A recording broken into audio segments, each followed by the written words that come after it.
오늘 삼국지연의를 얘기하기 전에 지난 방송에서 저는 삼국지 시대에 결정적으로 원인을 제공했던 게 그 당대의 유학자이자 황족이었던 자의 상소에 있다라고 얘기를 드렸어요. 기억하시는지 모르겠어요. 삼국지연의에는 유비를 황족으로 인정하는 첫 번째 황족으로 등장하는 자가 유원인데, 그 자가 그자라고 하는 얘기를 제가 왜 하는지 지난 방송에서 얘기 드렸죠. 오늘도 할 거예요. 그자가 황제에게 건의했던 내용이 지금 있는 영지황제가 죽기 1년 전에 그걸 시행하게 되거든요. 이게 한나라의 정책적인 변화이자 삼국지 시대를 연 원인이에요. 그리고 이제 일어나는 사건들인 거죠. 황간이나 황건 따위는 잽도 되지 않는 정말로 한나라 분열의 원인이 이 상소에 있어요. 이후 그렇게 벌이된 동탁의 폭주가 나올 수 있었던 정책적 기반이 저 유언이라는 자에 의해서 펼쳐지게 돼요. 근데 우리는 이걸 몰라요. 황건만 때려잡으면, 황간만 때려잡으면이라고 하죠. 다시 한번 유언이라는 자가 황제한테, 지난 방송에서 설명드렸지만 제가 뭐 방송을 많이 보시는 분 방송을 하고 있는 게 아니라서, 저 유언이라는 자가 유비를 인정했던, 첫 번째로 인정했던 유언이라는 자가 황제에게 무엇을 허가받았느냐, 그 상소 내용이 뭐였느냐. 지금 보면 이렇게 나라들이 있잖아요. 각 주에 그 주를 책임지는 사람들을 자사라 그랬어요. 주자사라고. 이 주자사라는 건 감찰관 역할이에요. 제가 설명을 조금 쉽게 하면 이런 거예요. 경기도에 도지사가 있는데, 이 도지사는 양천군이라고 하는 그 경기도 내에 있는 군에, 군수가 거기에 치안을 감독하는 경찰 같은 군사 조직이 있을 거 아니에요. 이런 각 군이 어떻게 행정적으로 되고 있고 군사가 어떻게 운영되고 있는지를 감찰하는 역할을 경기도지사가 하는 거예요. 이랬던 시대였던 거예요, 한나라는. 그러니까 실질적으로 경기도지사는 실권이 거의 없었지. 그래서 국군을 담당하고 있는 태수보다 녹봉이 적었어요. 지위도 적었고, 어느 정도였냐면 자사가 승진을 해서 태수로 가는 정도였어요. 그러니까 실질적인 어떤 역할이 아니었지. 감독관도 아니었던 거야. 감찰관에 가까운 형태였던 거야. 그러한 지위가 주의 그 주자사가 했었던 역할이었어요. 그런데 저 유언이라는 자가 어떤 짓을 했냐면, 여기에 이 당시에 도둑들이 일어나는 걸 진짜 한 6년에서 10년에 걸쳐서 막고 이럴 만큼 잘 안 되는 거든 이게. 그러니까 이 실권이 없는 감찰관 역할에 불과했었던 주자사를 행정적으로 군사적으로 독립의 성격을 갖게 만드는 주목을 만들어요. 그걸 상소를 해요. 그래서 관직의 정체성이 완전히 바뀌어버리는 거야. 이러면 이제 어떻게 되냐면, 감찰관 정도의 역할을 했던 주자사가 이제는 경기도지사가 군대를 운영하게 된 거예요. 가령 아까 얘기해드렸던 양천군이라고 하는 곳에 경찰 병력이 있다고 대한민국엔 영향이 없잖아요. 근데 주목이 군대를 갖고 있으니까, 경기도지사가 군대를 갖고 있으니까 이제는 대한민국에 영향을 안 줄래 안 줄 수가 없는 거지. 힘이 세진 거지. 그죠? 이런 성격을 바꿔버려요. 그걸 상소를 해요. 그리고 지는 익주로 들어가요. 그리고 2대에 걸쳐서 왕과 같은 역할을 하는 군벌이 돼요. 이게 저 유언이라는 자, 황족이라는 유언이라는 자, 당대의 유학자라고 평가받는 그 유언이라는 자가 황제에게 건의했었던 내용이고, 그리고 지는 가서 왕이 된 거야. 익주로 들어가 버려서. 그 아들 유장까지 해먹고 그 다음에 유비한테 그 나라를 뺏기잖아요. 이렇게 가요. 이전에 한나라는 각 주가 반발할 수 없도록 군사력을 억제를 시켜놨어요. 그래서 현 단위에서 치안 병력밖에는 없었던 상황이야. 그러니까 양천군의 치안 병력, 경찰 같은 치안 병력밖에는 없는 상태의 군인대였던 거예요. 얘네들이 뭔 짓을 해도, 그러니까 하다못해 집단을 이루는 도적조차도 못 막았어. 그걸 6년에서 10년 가까이 막아버릴 수밖에 없는 나라였던 거야. 왜냐면 중앙에서 군대를 내려보내거든. 그래도 황제는 중앙에 힘이 있잖아요. 이런 정책 변화를 만들어 놓은 게 유학자가 한 거라니까. 그 당대의 지식인, 그것도 황족이 했던 거라. 그걸 영제가 받아들이면서 어떻게 되냐면, 영제는 그러고 나서 죽어요. 그 다음에 그걸 받아들이고 그게 시행해놓고 나서 그 타이밍에 운 좋게 병주의 주목이 된 자가 누구냐면 동탁이에요. 걔가 군대를 반납을 안 하고 있다가 이제 쥐가 주목되고 나서 군대를 합법적으로 기를 수 있으니까 그 군대를 가지고 들어간 게 동탁의 폭주라는 거죠. 이게 당대 지식인들의 실체예요. 잘 봐봐요. 이렇게 정책 변화가 됐어요. 이제 어떤 현상이 생기냐면 이거예요. 영제는 황건의 난이 있든 뭘 하든지 간에 민난이 일어나고 지가 매간매직을 하고 여자랑 뭐 할 거 다 하고 이러고 살아도 자기는 천수를 누리고 있는 나라였던 거야. 황제한테 실권이 있으니까, 군대를 갖고 있으니까 애들이 어떻게 할 수 없는 황제가 되어 있어요. 근데 당장에 지 아들 때부터 어떤 일이 생겨요. 중앙의 눈치 따위 보겠어요? 군대가 생겼는데? 그러니까 왕 따위는, 황제 따위는 모른다라고 하는 게 나오는 게 삼국지 시대였던 거예요. 그게 기주에서 기주목이 됐던 원소나 연주에서 연주목이 됐던 조조나 유주목이었던 유를 죽이고 그 자리를 차지했던 공손찬이나 형주의 목이 돼서 형주에서 스스로 왕처럼 행세했던 유포 등등이 이렇게 각 자가 군벌이 되는 거예요. 이것들이 싸우는 시기인가 삼국지였던 거예요. 이런데도 황간이나 저 황건이 한나라를 망친 원인이라고 말할 수 있어요? 그걸 기록했던 자들은 자기들에 의해서 정책 변화가 생긴다라는 거에 대해서는 얘기하지 않잖아요. 그러니 황건의 난이 184년에 일어나서 영제가 사망하는 189년까지 그 5년이라는 시간 동안 영제 자신은 절대 군주로서 진짜 할 것 다 하고 살거든. 그리고 나간중이나 자기 시대 이후의 역사를 기록했던 자들은 자기 시대에 황간이 나서면 안 되니까 황간한테 그 책임을 다 떠밀어 놓은 거예요. 황간이 잘못이야라고. 황건의 난이 정말 한나라 분열의 원인이었으면 영제가 5년이나 더 띵까띵까 매간매직 해가면서 황제로서 천수를 누리고 못 살았겠지. 근데 죽기 바로 1년 전에, 빌어먹게 한 10년 전에 그랬으면 영제 스스로가 천수를 못 누렸을 건데 바로 1년 전에 저 지식인, 저 유학자의 정책을 받아들인 덕분으로 자신은 천수를 누리고 자기 자식은 이제 황제 따위가 아닌 그냥 단지 명분으로만 존재하는 황제를 만들어 놓고 그런 나라를 물려줘 버린 거지. 영제라는 놈은. 이런 게 우리가 모르는 역사인 거예요. 이 역사를 알고 보면 나강중의 삼국지연이가 얘기하는 뭐 계속 이제 앞으로 계속 얘기하고 오늘 얘기도 마찬가지고 들으면 조금 다른 모습이 보일 거예요. 우리가 이때까지 봤을 땐 저 황간한테 휘둘리는 황제 저 불쌍해서 어떻게 하나 이런 식으로 봤다면 지금은 완전히 다른 형태가로 보이는 거죠.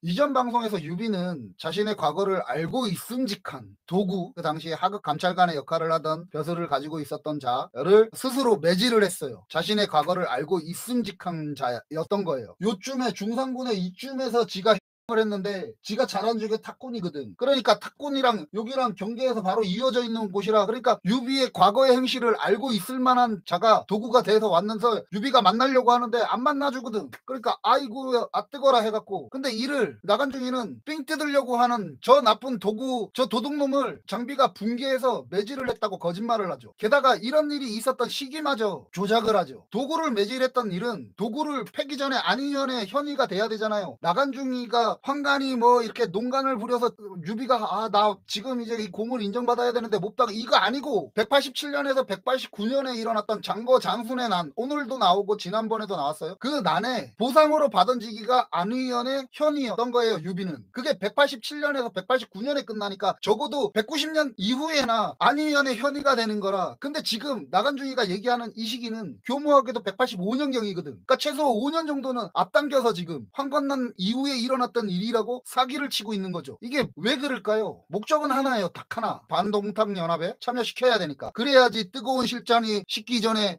저 장수의 목을 베겨 오겠다라는 관우의 신화가 완성될 거 아니에요. 근데 그거 할 수가 없었다고. 유비는 어쨌든 황건의 난 이후 지금 나간중이가 지난 방송에서 이번 방송에도 얘기하는 시기가 185년에서 186년경으로 보이는 시기였어요. 군정에서 이런 일이 있었다는 듯이 나간중이가 이제 거짓말을 하는 거예요. 삼국지연이 이제 오늘 부분이에요. 하루는 황제가 후원에서 십상시와 잔치를 열어 술을 마시는데 간이대부 유도가 황제 앞으로 나와서 크게 통곡하여 말했다고 합니다. 천해가 위태롭기 하루 저녁에 달렸는데 폐하께서는 오히려 황간무리와 술을 마십니까? 이렇게 얘기를 했대요. 이 유도라는 인물도 좀 흥미로운 인물이에요. 이 이전에 왼척의 대명사라고 얘기했던 양기 있잖아요. 황후를 2명이나 배출했던 양기, 황제를 독살했던 그 양기한테 반항했던 유학자였던 사람이었어요. 그래서 양기 세력을 환제라고 하는 황제가 황간이랑 손잡고 그 양기 세력을 몰아냈다 그랬잖아요. 그러면서 전력을 잡았던 게 그 당시에 황간들이었다고 했잖아요. 그때 그 권세를 누렸던 그 조충한테 이 유도라고 하는 사람은 반항했던 기록이 있어요. 또 황건난이 있기 전에 장각의 세력이 심상치 않음을 느끼면서 황제한테 장각의 세력이 더 커지기 전에 토벌할 필요성이 있다고 상소를 올리지만 묵살당해요. 그리고 이후에 황제가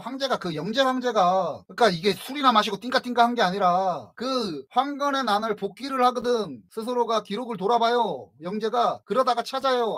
유도라고 하는 애가 이런 식의 상소를 나한테 올렸는데 이걸 발견을 못했구나 해서 그 버스를 올려줘요. 그렇게 해서 들어와서 지금 있는 인물이에요. 그리고 여기서 하나 생각을 해볼 필요가 있는데, 지금 저 유도가 장각의 세력이 심상치 않아서 토벌할 필요성이 있다라고 얘기를 하잖아요. 유학자의 시각이에요. 환제 시대, 아까 양기가 살았던 그 환제 시대, 그 환제 시대에 천재지변이나 각종 밀란 변란들이 막 생겨요. 그래서 황제가 막 너무 시달리고 힘든 거야. 그래서 당시 불교가 중국에 전파된 게 100년경이거든요. 그때서부터 나오고 이후에 한 300년 이후부터 교단이 형성돼요. 불교가 그 당시에 전파되어 있던 불교하고, 그 다음에 그 노자, 저번에 그 장각한테 태평청년서라고 하는 걸 줬다 그랬잖아. 그게 남한호선이라고 얘기했잖아요. 그 가 노장 사상이라고 해서 노자와 장자거든. 장자한테 장각은 태평청년서를 받은 거고, 그 환자 형제가 불교와 노자한테, 그러니까 그 당시엔 민간 신앙에 가까웠던 거예요. 거기다가 제사를 지낸다고 좋은 제기를 만들어서 그걸 유학자들이 비난을 해요. 황제가 저런 이단의 종교에 빠졌다고. 근데 잘 생각해봐요. 유학자들 지식인들은 지들이 특별해지는 방식으로 원시 신앙이었던 도가, 똑같은 노장 사상이다 그랬잖아. 도가의 정신, 그게 원시 신앙으로 그 당시에도 있었거든. 도교로 발전하기 이전에도 그걸 유학하고 접목을 해서 하늘이 내린 자, 특별한 자로 황제를 만들잖아요. 그리고 지들도 그런 자를 떠받치는 자로서 특별한 자가 되고 혈통이라고 말하면서 그 사회에서 특별한 자가 되어 있잖아요. 지들은 그렇게 종교를 이용해 먹었으면서 그 종교에 의지할 수밖에 없는 사람들의 간절함은 미천하다, 사입이다, 천시하잖아요. 우리가 보기에 저 믿음, 황제의 믿음, 백성의 믿음과 저들이 믿는 믿음, 자기들이 특별한 자인 거, 특별한 혈통인 거, 지배자의 혈통인 거, 사대부의 혈통인 거, 그건 종교 아닌가? 그게 달라 보이나요? 그 같은 종교 아닌가? 그리고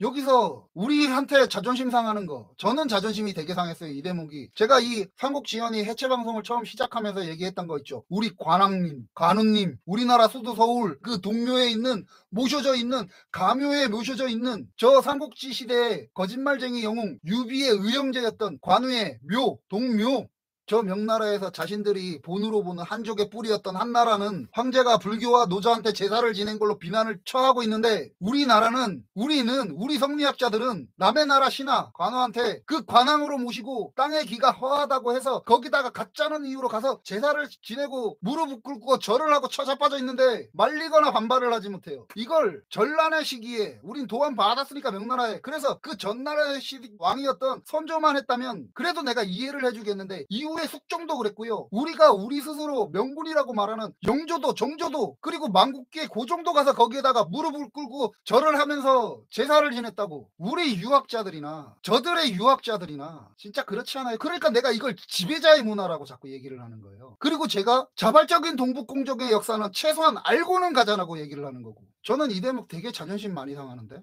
여러분은 안 그러신가요? 아무튼 이 유도는 영재가 매간매직에 앞장설 때 얘기했잖아요. 가격표까지 붙여서 매간매직 관직을 파는 그걸 할 때 이를 부끄럽다라고 생각하면서 병을 핑계로 낙양을 했어요. 그런데 영재가 다시 이제 불러들여요. 그래서 지금 이 삼국지연의에서 말하는 간이대부라고 소개하는 그게 된 거예요. 이제 황제한테 얘기할 수 있는 벼들인 거예요. 뭐 물론 유도가 했었던 저 일들을 전체가 다 사실이다라고 인정을 할 수밖에 없지만, 저는 조금 저기에서도 각색이 조금 있을 것 같기는 하지만, 그래도 저 정도의 인물이라면 당시나 지금의 유학자 인내하는, 지식인 인내하는 저 말과 행동이 다른 유학자들하고는 다른, 적어도 내로남불은 하지 않는 최소한의 유학자의 품격 정도는 갖춘 인물이지 않을까라고 하는 생각이에요.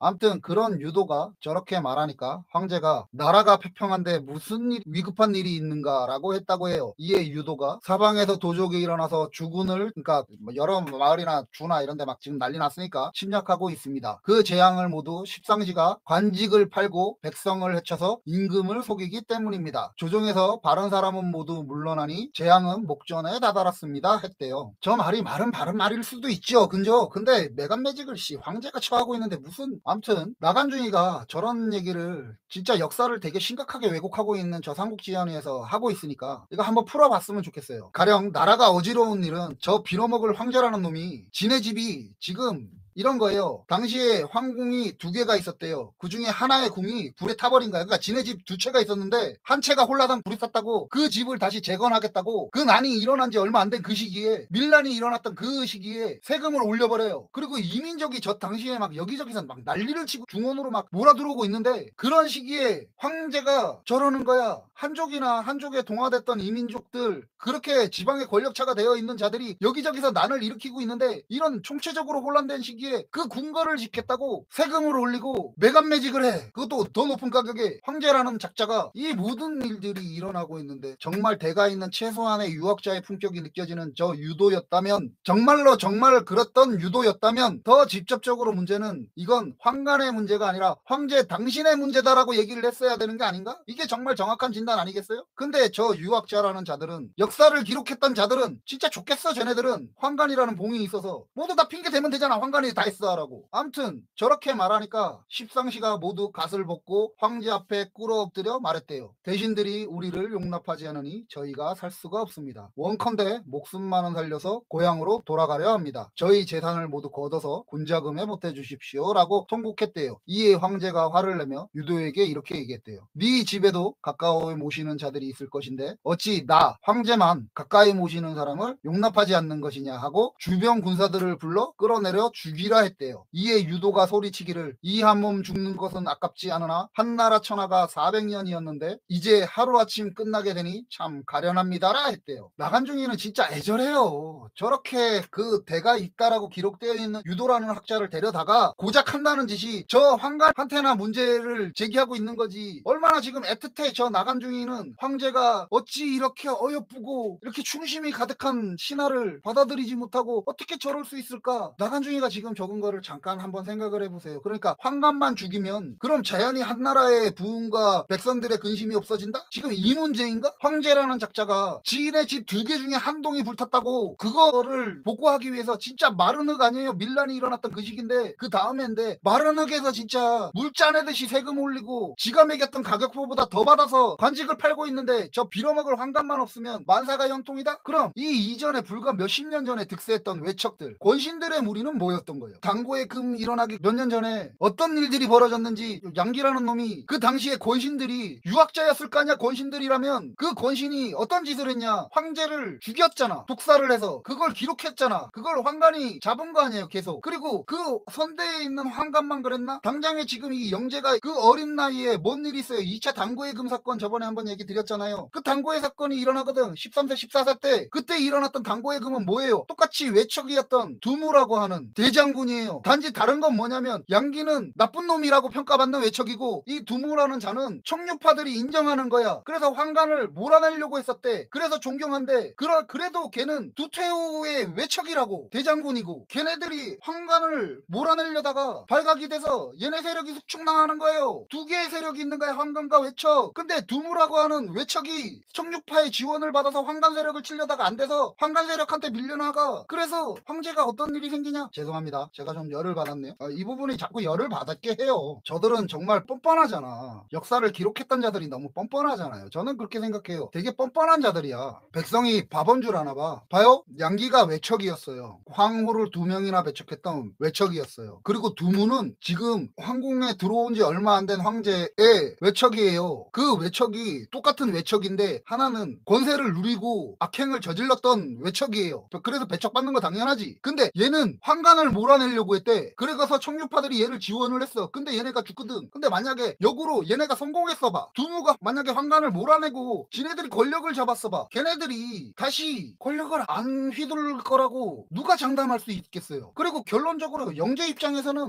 이 황간들이 나의 권한을 나의 권력을 세워줬던 애들이 아까 전에 얘기했잖아. 당대의 유학자이자 당대의 황가의 혈족이었던 유언이라는 자가 어떤 짓거리를 해서 어떤 상소를 올려서 어떤 사회를 만들었는지 보여줬잖아요. 걔네들을 욕해야 되는 거잖아. 지금 상황은 그잖아. 후대의 기록자라고 하는 멀쩡한 제정신을 가진 유학자들이라면 똑똑한 지식인이들이라면 걔네들을 욕해야 되는 거잖아. 근데 지금 황간이야. 황간 다 황간이야. 황간만 있으면 끝나. 황간만 이기면 끝나. 근데 영재는 지 살아생전에 그 황간들 덕분에 떵떵거리고 살았거든. 지 하고 싶은 거 다 하고 살았거든. 그거 제어를 못했던 거야. 저 유학자라는 저 꼼꼼한 대를 가진 자들이라는 자들이 그렇게 해서 만들어진 게 후한이라고. 삼국지 시대 바로 전이라고요. 이러잖아. 이거 역사의 가정인 건데 두무가 청류파의 지원을 받았으니까 대단한 놈 아니. 만약에 그렇게 해서 걔네가 권력을 잡았으면 걔네들이 권신이 되는 거야. 그냥 그대로. 그게 후한의 장제 이후에 거의 100년이 넘도록 이어졌던 전통 아닌가? 근데도 뭘 그렇게 미련이 많아서 황간한테 모든 책임을 다 떠넘겨? 어쨌든 본문으로 돌아가서요. 무사가 유도를 끌어내서 죽이려 하는데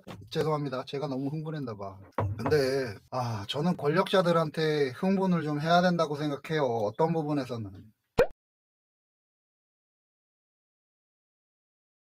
어쨌든 무서가 유도를 끌어내서 죽이려 하는데 한 대신이 나타나서 호통을 쳤대요. 멈춰라, 지금 내가 황제에게 말할 때까진 기다려라 라고 했대요. 이 사람이 한나라 최고위직 간직 하나였던 문신으로 최고위직이에요. 하나였던 사도 진탐이었는데 황제에게 가서 말하길 간이대부 유도가 무슨 죄로 죽임을 당합니까 하니 황제가 가까운 신하를 비방하고 나를 모독했다고 해요. 이에 진탐이 천하의 백성들이 십상시의 고기를 씻고자 하는데 황제께서는 그들을 부모와 같이 공경하고 작은 공로도 모두 요루에 봉했습니다. 하물며 봉소 등은 황거점과 결탁하여 내란을 일으키기로 했습니다. 황제께서 지금 스스로 살피지 않으시면 사직이 무너질 것이 뻔한 일입니다 라고 했대요. 이에 황제가 봉소가 난을 일으켰는지 그 사실은 명확하지 않다. 나간중이 얘는 사이코야 진짜. 조금 이따 얘기할게요. 이 부분은 십상시 중에 어찌 한둘이 충신이 없을까라 했대요. 이에 우리의 유학자 진탐이 머리를 계단에 부딪히면서 계속 황 고정하여 주시옵소서 막 했겠지. 그랬대요. 그래서 황제가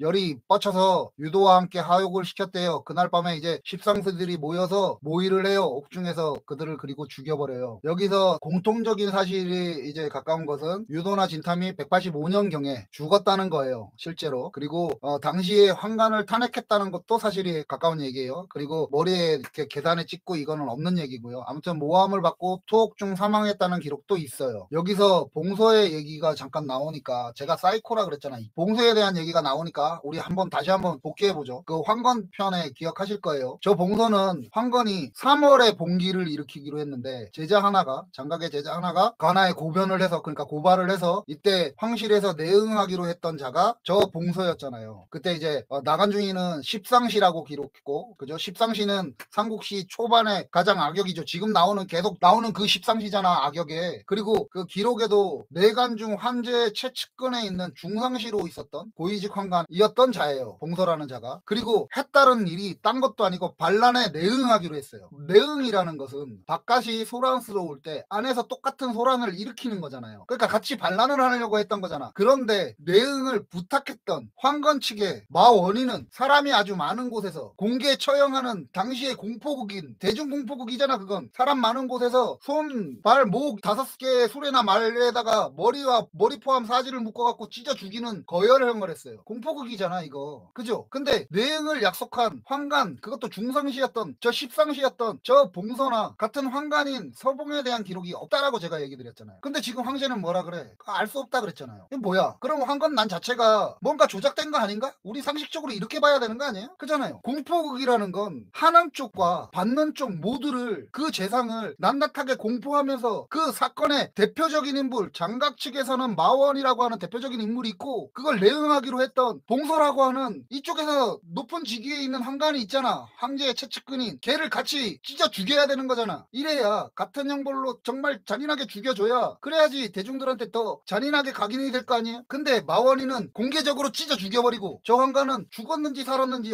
알 수 없도록 사라져버렸어요. 그러면 저 내용과 실제 역사에서도 그 비슷하게 나와요. 그러면 황건이 난을 일으켰다라고 하는 것 자체에 우리가 한번 다시 생각해봐야 되는 거 아닌가? 그래서 저는 개인적으로 저는 이제 역사학자가 아니잖아. 작가잖아 작가. 작가로서 저는 이렇게 보이는 거야. 이게 자꾸 백성들이 국가의 전복을 하려고 했었던 난으로서의 황건의 난이 하나의 집단으로서의 황건의 난이 아니라 정말 그 당시에 봐봐요. 막 사람이 사람을 잡아먹었다는 기록이 있는 그 시기의 한나라였어요. 그런데 백성을 쥐어짜서 세금을 뜯어내고 황제라는 작자가 관직의 가격표를 그것도 태수급의 행정직 관리한테 60몇 배에 달하는 돈을 받고 자기 봉급의 60몇 배에 달하는 돈을 받고 저걸 줬단 말이야. 그러면 그 태수가 현지에 부임을 하면 그 밑에 있는 관리들한테 그 이상의 짓들을 안 했을까? 그랬다면 정말 백성들이 열에 받쳐서 악에 받쳐서 국가에 저항을 했겠죠. 실제로 다양한 지방에 나오는 지배자들의 그 당시 지배층에 있었던 자들의 난들도 기록이 그거 되는데 그러니까 그 당시에 백성들이 여기저기서 나왔던 그 난을 하나에 묶어서 그걸 황건의 난으로 통칭해서 기록하지 않았을까라고 하는 게 제가 생각하는 의심이에요. 왜냐하면 그 당시의 사람들은 얘기 드렸던 대로 도가의 원시 신앙을 믿었던 사람들이 원시 종교가 도교 형태로 발전하는 그 시기에 있었다는 거지. 그러니 그 당시에 있었던 중원의 백성 그 종교를 믿는 정말 종교에 의지하려고 하는 자들이 많았겠어요. 그런 자들을 통칭해서 그 당시에 중원을 유언을 중심으로 인기를 얻고 있던 장각이라는 자한테 몰아서 이걸 하나의 한권난으로 묶어버린 거 아닐까라고 하는 게 제가 생각드리는 저거예요. 이게 가능했다라고 제가 느껴지는 건 뭐냐면 한중에서 184년 그죠? 184년 2월에 시작해서 11월에 끝났다는 게 한권의 난이라고 그랬잖아요. 근데 184년 7월에 한중이라는 지역에서 오두미도를 믿었던 자들의 난이 있었어요. 그러니까 실질적으로 184년 7월 이후부터 그들의 난이로 인해서 오두미도의 통솔권 안에 한중이 들어가 있는 상태였던 거야. 그걸 나중에 조주한테 갖다 바치고 30몇 년 있다가 근데 그 역사를 우리가 다른 데서 발견할 수 없잖아요. 이걸 다른 데서 퍼나르지를 않았어. 그러니까 저렇게 명확하게 있었던 사실을 감춰버리는 애들인데 저 황건의 난은 저렇게 크게 부풀려서 영웅들이 등장할 때마다 어디서 때려잡히는 백성들을 만들어 놓으면서 영웅 등장 짜잔 하면은 어딘가 황건족들이 때려잡힌 거 아니에요. 지금 제가 읽어드렸던 에서 나간중이가 썼던 삼국지연에서 보면 그렇잖아. 어딘가 때려잡힌 백성들이 있으면 그 위에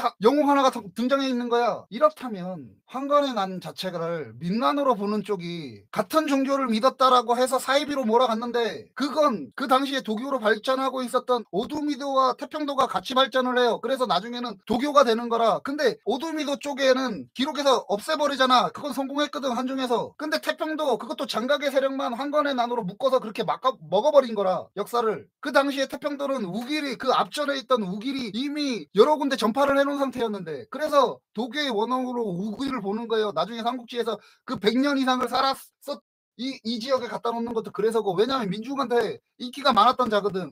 이건 그냥 제가 생각하는 의심이에요. 이런 부분으로 볼 수 있어야 된다고 생각을 저는 하는 사람이에요. 제가 백성이기 때문에. 근데 물론 역사는 한건난을 국가정복을 꿈꿨던 사이비 광신도의 난으로 기록하죠. 이게 정말 화가 나는 부분이에요. 이제 뭐 그래요. 하여튼 어쨌든 황제의 명을 빌려서 십상시는 송견을 장사태수로 삼아서 구성을 토벌하게 했대요. 그랬더니 송견이 50일이 되지 않아서 토벌 강화를 평정했다고 하고요. 다음에 황제가 명을 내려 송견을 오정우에 봉했대요. 그리고 황제가 유를 유주목에 봉하며 군사를 거느리고 어양에 가서 장거와 장순의 난을 정벌하라고 했대요.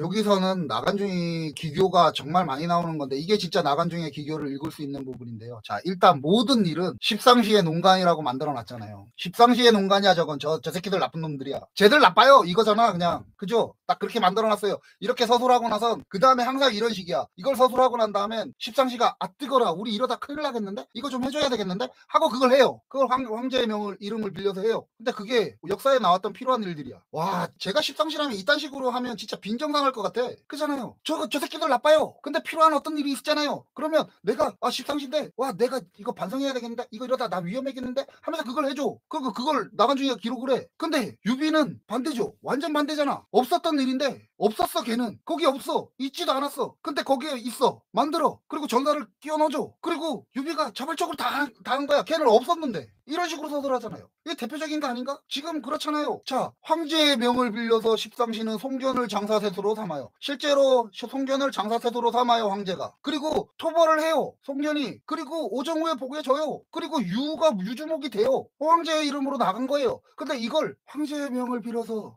이러다 우리 큰일 나겠다 싶어서 십상시가 한 거잖아. 그렇잖아요. 뭐 다 해결을 해. 결론은 다 해결을 해. 근데 나쁜 놈이야. 야 이건 진짜 십상시가 나쁘다 이전에 이거 뭐 계속 이용만 당하는 거 아닌가 이 정도면? 그리고 여기서 아까 얘기 드렸던 그리고 지난 방송에서도 얘기 드렸던 아주 중요한 한 나라의 정책의 변화가 나오죠. 그죠? 황건의 난에는 아시겠지만 제가 1, 2, 3군이라고 지칭을 했잖아요. 좌우 북중량행장으로 해서 나가잖아요. 중앙의 군사를 끌고 난을 토벌하러 나가죠. 중량장이 돼서. 그죠? 그러니까 이건 중앙에서 관리하는 군대잖아요. 그런데 지금 뭐라 그래요? 유주를 유주목으로 하여 직접 군사를 거느리게 하고 나가서 난을 진압하라고 얘기하잖아요. 이게 유언이가 익주로 들어가면서 그 짓을 하면서 지가 그러니까 왕이 되는 거고 동시에 유주로 보내요. 이게 실질적으로 유비가 역사에 등장하는 장거 장손의 난이에요. 이 건의를 했던 유언이라는 자는 익주에서 하나의 나라를 만들고 왕으로 살고 지 아들한테 물려주거든요. 근데 유는 이후에 원소가 반통탕 연합 때 유를 황제로 추대를 하거든요. 새로운 황제로 유를 추대를 하거든. 근데 유는 이거 불경스럽다라고 안 받아들여요. 그 추대를 했던 원소는 귀주목이 돼서 천하의 주인을 놓고 다투고요. 환관에게 휘둘리고 환관 때문에 나라가 망했다고 망조의 원인이라고 돌렸던 한나라 유학자들의 정체예요, 이게. 그것을 정말로 기록했던 지가 진정한 유학자라고 하는 자들이라면, 역사의 기록자로서 유학을 배워서 정말 그랬다면 우리는 삼국지의 유비를 영웅으로 보는 게 아니라 삼국지의 유를 영웅으로 봐야 돼요. 정말로 황선이었고 당시에 인망이 대단했었고, 그리고 웃긴 게 뭔지 알아요? 이 유가 저번에도 몇 번 얘기 드렸는데 유비 따위를 인정했던 그 공손천이가 이 유의 목을 잘라버리면서 이 유죽을 먹어버리거든. 그리고 공손천이는 유주목처럼 왕이 되죠. 아무튼 대주의 유의가 글을 써서 유비를 추천하여 유를 만나게 하니 유가 크게 기뻐하여 유비를 도위로 삼고 군사를 끌고 곧바로 적의 소굴에 쳐들어가게 했대요. 나간중의 뻥은 진짜 계속돼요. 한꺼번에 묶어서 얘기할게요. 유비가 적과 싸운 지 며칠 만에 얘기를 꺾었대요, 적에. 그리고 장손이 한결같이 홍복하여 사졸의 마음이 변하여 직속 부하의 우두머리가 장손을 죽여 그 머리를 바치니 무리를 거느리고 항복했대요. 장거가 형세가 기운 것을 보고 또한 스스로 목을 메어 죽었대요. 어양이 모두 평정되어 유가 유비의 큰 공을 상주하니 조정에서 도구를 채찍질한 죄를 사면하고 화밀승 하밀현의 보좌여 하밀승에 제수했다. 그리고 곧이어 고당현의 고당위 다 병사당장이에요. 나중에 다시 얘기할 거예요.가 되었다. 공손차는 또 현덕의 그 공을 상주하여 별사마로 추천하니 평원헐령으로 삼았대요. 유비는 평원에서 군자금과 군량과 군마를 마련하게 되니 다시 전날의 기상을 되찾았대요. 유는 도적을 평정한 공으로 태위 군총사령관이에요. 태위에 봉해졌다고 해요. 이후 중평 6년 여름, 그러니까 189년이에요. 여름 4월에 영제가 병이 위독해졌다라고 하면서 이제 오늘 여기까지인데, 이렇게 시작하면서 이제 14형시의 난으로 이어져요. 이제 189년에 이제 영제가 이제 죽는 부분으로 가는 거야. 그건 다음 장에서 하기로 하고 오늘은 여기까지예요. 아무튼 여기서 제가 지금 오늘도 열이 뻗쳐 있는데 봐봐요. 1장에서 4회를 했어요, 방송을. 그리고 지금 2장에서 4회를 했어요. 2장에 이게 100장이거든. 삼국지 진짜 언제 끝날지 모르겠어. 아무튼 유비는 187년에서 189년에 마무리되는 지금 나오는 장거 장손의 난에 참여해서 첫 전공을 세우면서 역사에 처음 등장해요. 이게 대략 189년에서 190년 정도 되겠죠. 그죠? 그러니까 지난 방송에서 얘기했던 도구를 매질한 부분은 이 란에 참여해서 공을 세운 유비가 첫 번째 받은 관직인 거예요. 안희연의 현이, 현령이 아니에요. 사또가 아니라고, 관리자가 아니야. 현이 그냥 군무관이, 군무관. 그런 군무관이 뇌물을 주지 않았다고 하는 것 자체도 웃기고, 얘는 현령이 아니에요. 얘는 현위라고, 군무관이라고, 군무관한테 뇌물을 주지 않았다고 쫓아낸다고 하는 게 말이 되냐고. 그리고 마을 사람들이 막 지난 방송에서 나와갖고 막 심파를 하잖아. 우리 유비님 막 이래가면서. 이거 웃긴 얘기죠. 그리고 현위예요. 현령이 아니에요. 현위라고, 현령이 있는 보좌역인 현위라고. 겨우 그 정도가 감찰관을 직접 때린 거예요. 이거 다 웃긴 얘기 아닌가? 나간중은 지금 185년경이나 186년경의 얘기들을 이 이후에 5년 후쯤에 있었던 일을 쪽으로 소환을 시킨 거야. 그냥 역으로 역사 왜곡인 거지. 그리고 환관한테 이 모든 책임을 막 갖다 씌우면서 현위 정도로 시작하는 불황당에 가까워 보이는 유비를 교차해서 막 보여주는 거예요. 뒤에서 공을 세우고 현위 정도 했던 애를 이 시대로 데리고 와서 환관의 난에 공에서 받아서 인 것처럼 이렇게 하면 뭐가 가능하냐. 이 이후에 반통탕 연합에서 유비가 한 자리를 차지하면서 나올 수가 있거든. 그 얼마 안 되는 벼슬이라도. 심각한 왜곡이지. 그러니까 유비는 제1차 환관의 난 자체에도 없었고요. 이후에 벌어지는 반통탕 연합에도 없었어요. 이게 역사라고. 그리고 유비 자체가 반통탕 연합에 참여할 정신이 없었어요. 지난 방송에서도 얘기 드렸지만, 자 오늘도 얘기 드렸죠. 중산군의 안희연이 요쯤 돼요. 그 바로 위에가 탁군이야. 탁군. 유비 고향. 유비가 나고 자란 곳. 유비가 무엇을 했는지, 어린 날에 어떤 짓들을 했는지 아는 거야. 그러니 감찰관 비슷한 역할을 했던 그 도구라는 벼슬을 가진 자가 저 유비를 안 만나려고 했다는 거라고. 그러니까 아차, 이거 현령한테 곤질르면 내 자리 날아가겠는데 싶어갖고 그 도구를 매질을 하고 그것도 현 바깥에 그 경계 부분에서 걔를 매질을 하고 도망가는 거라고. 관직을 버리고. 그거 불황당 아닌가 이거? 그리고 이후에 환관의 난등이 막 이후에 또 일어나요. 2차로 막 일어나고 막 그런단 말이야. 그때 백성들을 다시 때려 죽이고 하밀현의 현령 보좌역인 하밀승이라는 걸 해요. 그리고 하다가 에이씨 나 이거 싫어하고 또 박차고 나가요. 지금 나왔던 그 내용이 이 내용인 거라, 역사에. 그리고 또 어디서 또 난이 있어. 그럼 또 걔네들 때려 죽이고 고당현의 현이가 피가 돼요. 군사 담당하가. 근데 여기서는 현령까지 승진해요. 근데 나타났던 적한테 패해갖고 그 현을 버리고 도망가 또. 그리고 공손찬한테 달려가서 공손찬이가 유비를 추천해서 별주사마라가 되는 거예요. 이게 유비가 있었던 일하고. 이때 일어난 게 반통당 연합이 만들어지고 깨지는 역사라고. 요때 유비가 어떻게 참여하겠냐고 이런 짓들을 하고 있었는데 얘는 백성이나 때려잡고 있었다고. 그 백성들도 제대로 못 쫓겨나서 쫓겨나기도 하고. 제가 얘기 드렸잖아요. 유비는 사이코패스에 가깝다고. 쟤는 지멋대로 살았어요 그냥. 자, 현의를 몇 번이나 지금 거치고 버들을 제소 받았잖아요. 이때 자기 어머니에 대한 얘기 나와요? 아니면 자신이 노숙 문화에서 수학하도록 그 어린 날 가난한 유비한테 집신이나 기업하는 15살 때부터 노숙 문화에 보냈던 자기 숙부, 지원했던 숙부 또는 그 사촌 얘기 나오나? 안 나와요. 안 나온다고. 아예 얘는 백성이나 때려잡고 그래서 관리가 되고 이다이 싫어하고 박차고 나가고 또 백성 때려잡고 어찌어찌 현령이 되지만 적한테 져서 현을 뺏기고 도망가고 했던 게 유비예요. 그리고 나간중이가 지금 지난날의 기상을 되찾았대요. 그럼 그 기상을 처음 세워준 장세평이나 소상 여기 나오나? 안 나와요. 여기라고. 여기 장세평이나 소상이 장사했던 곳 거기서 지가 군무관을 하고 현령이 되고 이런 짓들을 하고 있는 거라고. 근데 장세평이나 소상이 안 나와요. 그런 자 유비에게 저 나간중이는 삼국지연의에서 대주에 있는 유해라고 하는 가상의 황실의 친척을 만든 다음에 그 당시에 가장 인망이 높았던 유한테 소개하는 역할을 시킨 거예요. 가상의 인물을 만들어서. 그리고 그 유에게, 그 황족 유에게 인정을 받아서 공을 세우고 정착하는 것으로 만들어요. 정작 저 유는 아까 얘기 드렸던 대로 공손찬이가 죽여버리는데 말이죠. 그리고 아까 얘기 드렸던 후세의 기록자들, 역사를 만드는 사람들은 저런 유비가 그래서 공손찬을 떠나갔다고 얘기를 해요. 그것도 참 진짜 유비스러운데 저 따위 유비 같은 자에게 명령 만드는 것이 부끄럽다라고 하는 어떤 자들이 있어서 유비를 죽이려고 하니까 도망갔다라는 기록도 있어요. 이게 예전에 보셨던 삼국지연이에요. 제가 지금 얘기 드리는 삼국지연이에요. 정말 많이 다르잖아요.